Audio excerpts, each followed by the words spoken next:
खुद के लिए तो पशु पक्षी परिंदे भी जीते हैं। खुद को छोड़ के परहित परमार्थ करना अपने आप में बेमिसाल है।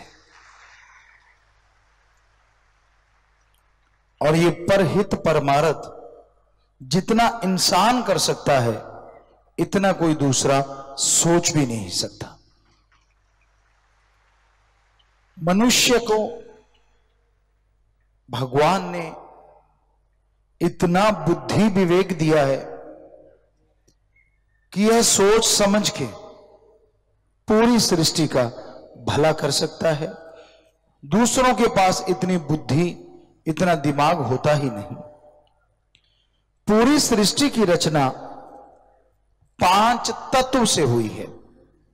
पृथ्वी, पानी, अग्नि, वायु और आकाश। ये 5 तत्व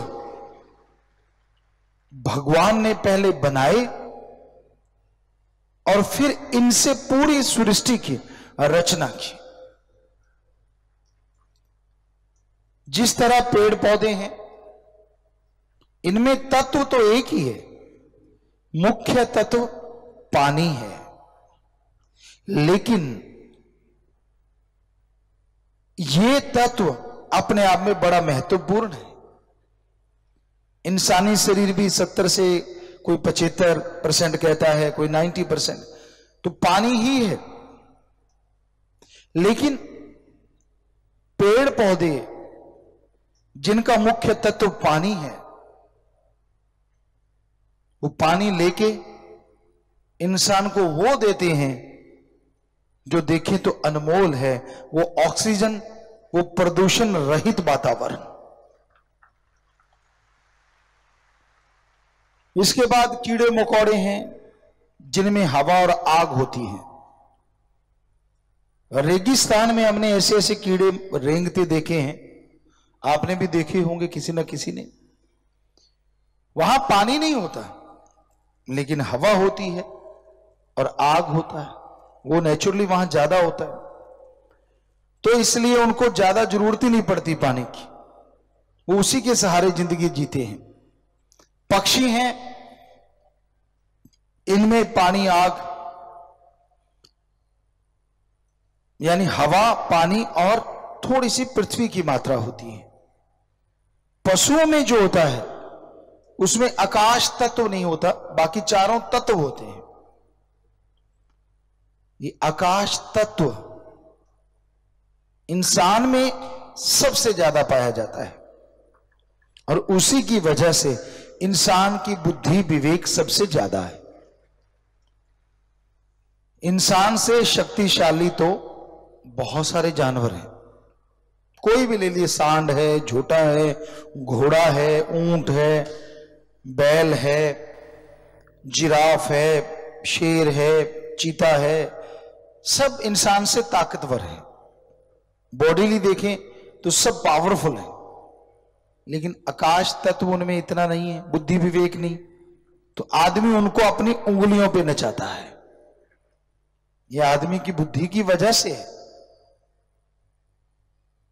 पर इस बुद्धि विवेक से जब इंसान काम नहीं लेता और बुरे कर्म करने लगता है तो कहते विनाश काले विपरीत बुद्धि,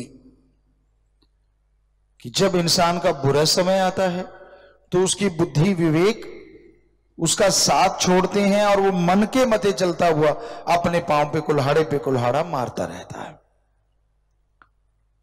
इस बुद्धि विवेक से इंसान को अच्छे कर्म करने चाहिए, लंबा सोचना चाहिए, छोटा नहीं।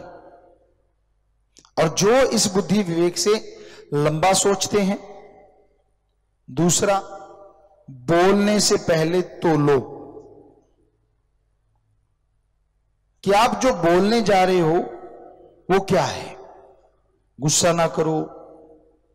क्रोध आज के दौर में हावी है, हर किसी को क्रोध आता है। हां, संतों का क्रोध दाती है, अगर उसे दात के रूप में ले ले, और दुनियादारी का क्रोध घाती है, चाहे उसे प्यार के रूप में ले ले।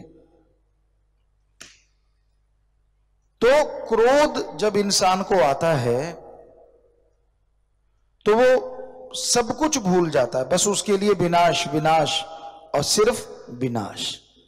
करता दूसरों का है, होता खुद का है। जितना समय दूसरों को दबाने में, दूसरों का विनाश करने में लगाते हो, काश उससे आधा समय दूसरों का भला करने में लगा दो। हम आपको गारंटी देते हैं आपका भला परमात्मा जरूर करेगा। कितनी तिकड़मबाजी लड़ाते हो ना आप, कितनी स्कीम लड़ाते हो, क्या क्या प्लानिंग बनाते हो दूसरों को नीचा दिखाने के लिए। काश आधी स्कीम बना लो दूसरों को ऊपर उठाने के लिए कि भाई वो बड़े हो जाएं, अच्छे हो जाएं, नेक हो जाएं। हम गारंटी देते हैं ईश्वर उस नेक का आपको फल जरूर देंगे और आपका नाम रोशन जरूर होगा।